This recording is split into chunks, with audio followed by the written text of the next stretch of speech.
एक ऐसी माँ जो अपनी बेटी को अपने बॉयफ्रेंड और उसके बॉयफ्रेंड के दोस्त के साथ हवस की आग में सुलाती थी और वो ये सारी चीजें बैठ करके अपनी आंखों से देखा करती थी। लेकिन कैसे वो माँ इतनी ज्यादा ब्रूटल जा सकती है? उससे पहले हमें आपके सपोर्ट की बहुत जरूरत है, तो प्लीज चैनल को सब्सक्राइब कर दीजिए। उत्तराखंड हरिद्वार, जहाँ 4 लोगों की न्यूक्लियर फैमिली रहा करती थी, जिसमें हस्बैंड वाइफ और उनकी बड़ी बेटी और एक छोटा बेटा था। जो उस परिवार की वाइफ थी उसका नाम था अनामिका शर्मा। कुछ वक्त से वो परिवार ये चीज नोटिस करता है कि जो अनामिका है उसके बिहेवियर में काफी ज्यादा चेंजेस आए हैं। पेशे से जो अनामिका थी वो कई सारी सोशल ऑर्गेनाइजेशन से जुड़ी हुई थी। वो कई सारी पॉलिटिकल पार्टीज को सपोर्ट करती थी, कई नेताओं से मिलती थी और कई सारी रैली अटेंड करती थी। और यही सारी चीजों की वजह से अक्सर वो अपने घर से बाहर रहा करती थी। लेकिन जब भी वो घर आती थी तो उसका हस्बैंड ये चीज नोटिस करता था कि उसके बिहेवियर में काफी ज्यादा चेंजेस आते जा रहा है वक्त के साथ साथ। और इसी चीज की वजह से दोनों हस्बैंड वाइफ के बीच में लड़ाई होने लगती है। और जो लड़ाई का मेन मोटिव था वो ये था कि तुम्हें पहले बच्चों के ऊपर फोकस करना चाहिए, बाद में ये राजनीति के ऊपर फोकस करना चाहिए। लेकिन यहाँ पर जो अनामिका थी उसके लिए सबसे पहले राजनीति आती थी, उसके बाद कुछ और, जिसके बाद यही लड़ाई झगड़ा कंटिन्यूस कई साल तक होते रहता है। वक्त बीतता है और आता है जनवरी 2024, जहां पर ये दोनों हस्बैंड वाइफ बिना डिवोर्स लिए एक दूसरे से सेपरेट हो जाते हैं। ये डिसीजन कुछ ऐसा लिया जाता है कि जो बेटा है वो अपने पिता के साथ रहेगा और जो बेटी है वो अपने माँ के साथ रहेगी। लेकिन अगर जब भी इन दोनों को अपने बेटा बेटी से मिलने का मन करेगा तो ये बिना किसी की परमिशन से उनसे मिल सकते हैं। अब ये सारे डिसीजन के बाद ये दोनों सेपरेट हो जाते हैं। जो हस्बैंड था वो तो नॉर्मली अपने घर में अपने बेटे के साथ रह रहा था, लेकिन जो अनामिका थी वो अपनी बड़ी लड़की को लेकर के एक होटल में शिफ्ट हो जाती है। वो उस होटल के उस कमरे को रेंट में ले लेती है जहाँ पर वो रहा करती थी। अब ये सारी चीजें होने के बाद जो अनामिका थी वो काफी ज्यादा फ्रीली हो चुकी थी। उसके मन में जो कपड़े आता वो कपड़े पहनती, उसके मन में जहाँ आता वो वहाँ जाती। जिसके बाद कभी कभी अनामिका के हस्बैंड को उसकी बेटी से मिलने का मन हुआ करता था तो वो होटल जाकर के अपनी बेटी से मिला करता था। वो उसे घुमाने लेकर के जाता था और कई बार अपने घर लेकर के आता था। अब लगभग टाइम पे ये दोनों हस्बैंड वाइफ अपने बच्चों से मिलने के लिए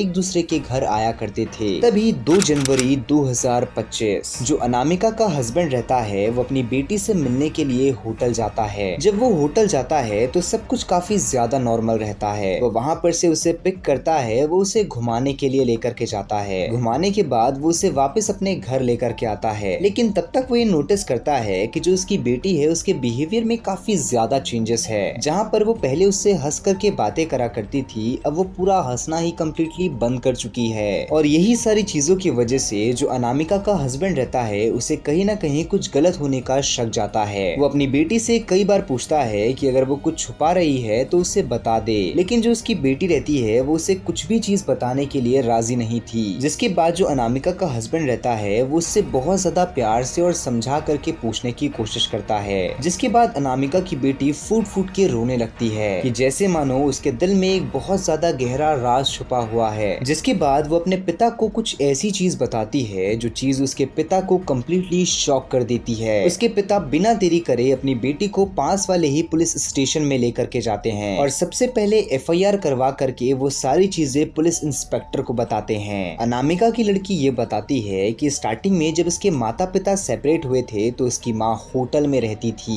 कुछ वक्त तो उसकी माँ और बेटी ये दोनों अकेले ही होटल में रहा करते थे। तभी कुछ वक्त के बाद उसकी माँ का एक दोस्त होटल में आने लगता है और उस लड़के का नाम था सुमित पटवाल। अब जो ये सुमित था स्टार्टिंग में तो ये सिर्फ 1 से 2 घंटे के लिए आया करता था, लेकिन धीरे धीरे वक्त बीतता है ये इंसान वहाँ पर उनके साथ होटल में रहने लगता है। लेकिन अनामिका की बेटी ये चीज नोटिस करती है कि जो सुमित है वो बिल्कुल अनामिका के हस्बैंड की तरह उसके साथ रह रहा है। वो दोनों अकेले बेडरूम में वक्त बिताया करते थे और कई सारी ऐसी चीजें करा करते थे जो सिर्फ हस्बैंड वाइफ करते हैं। जिसके बाद यहाँ तक तो अनामिका की लड़की सारी चीजें सहन कर लेती है। लेकिन तभी एक दिन जो अनामिका रहती है वो अपनी बेटी को अचानक से एक ड्रिंक ला करके देती है और उसे उस ड्रिंक को पीने के लिए फोर्स करती है। जब उसकी बेटी को उस ड्रिंक का टेस्ट पसंद नहीं आता तो वो उसे जबरदस्ती वो ड्रिंक पिलाती है। लेकिन हकीकत में वो ड्रिंक कोई नॉर्मल ड्रिंक नहीं थी बल्कि शराब थी। और जब शराब के नशे में अनामिका की बेटी बेशुद्ध हो जाती है तो वो अपने बॉयफ्रेंड सुमित को बुलाती जाती है। जिसके बाद वो जो सुमित रहता है वो बिना देरी करे अनामिका की बेटी के साथ अनामिका के सामने ही फिजिकल रिलेशनशिप बनाने लगता है। और जब अनामिका की बेटी रो रही थी तो अनामिका उससे ये कहती है कि बेटा ये सारी चीजें तो हर इंसान को करनी पड़ती है, लेकिन यहाँ पर सबसे अजीब चीज ये है कि एक माँ अपनी बेटी के साथ कुछ ऐसी चीजें करवा रही है अपनी प्रेमी के साथ मिल करके। हालांकि उस दिन के बाद जो अनामिका की लड़की रहती है उसे ऐसा लगता है कि अब ये सब कुछ बंद हो जाएगा, लेकिन वो तो बस एक शुरुआत थी। ये चीजें कंटिन्यूअसली काफी ज्यादा बढ़ने लगती है। जिसके बाद एक दिन जो अनामिका रहती है वो अपने बॉयफ्रेंड यानी कि सुमित को होटल के रूम में बुलाती है। अब वहाँ पर जो सुमित पटवाल रहता है वो अपने दोस्त शुभम को भी लेकर के आता है और इस बार जो सुमित पटवाल और शुभम रहते हैं ये दोनों मिलकर के उस लड़की के साथ फिजिकल रिलेशनशिप बनाने लगते हैं। और जिस वक्त ये सारी चीजें हो रही थी उस वक्त जो अनामिका यानी कि उस लड़की की माँ थी वो ये सारी चीजें अपनी आंखों से देख रही थी। और यहाँ पर जो अनामिका की लड़की है उसने ये बताया है कि ये चीजें लगभग उसके साथ 8 से 10 बार हुई है, यानी कि 8 से 10 बार सुमित और शुभम ने मिलकर के उसके साथ फिजिकल रिलेशनशिप बनाए हैं उसकी माँ की प्रेजेंस में। अब जो पुलिस रहती है वो इस चीज के बयान के आधार पे एफआईआर रिपोर्ट लिखती है और ये सारी चीजों को प्रूव करने के लिए सबसे पहले अनामिका की लड़की का मेडिकल टेस्ट करवाया जाता है। जिसके बाद वो मेडिकल रिपोर्ट ये सारी चीजें प्रूव कर देती है कि अनामिका की लड़की जो भी कह रही है सब सच कह रही है। जिसके बाद पुलिस बिना देरी करे सबसे पहले अनामिका और सुमित पटवाल को अरेस्ट करती है और ये दोनों तो पुलिस को हरिद्वार में ही मिल गए थे, लेकिन जो शुभम था वो मेरठ भाग चुका था। जिसके बाद मेरठ पुलिस शुभम को वहां पर से अरेस्ट करती है। हालांकि ये तीनों तो भी सलाखों के पीछे है, लेकिन ये केस अभी भी कंटिन्यू गोइंग ऑन है। लेकिन आपकी क्या ओपिनियन है ऐसी माँ के ऊपर जिसने अपनी बेटी की ही साथ कुछ इतना ज्यादा ब्रूटल करवाया? आप अपनी ओपिनियन कमेंट बॉक्स में जरूर बताइएगा। अगर आपको ऐसी ही क्राइम डॉक्यूमेंट्रीज देखना पसंद है तो हमारे चैनल को सब्सक्राइब करके बेल आइकन कॉल पे सेट करना मत भूलना। मैं मिलता हूँ आप लोगों को नेक्स्ट वीडियो में।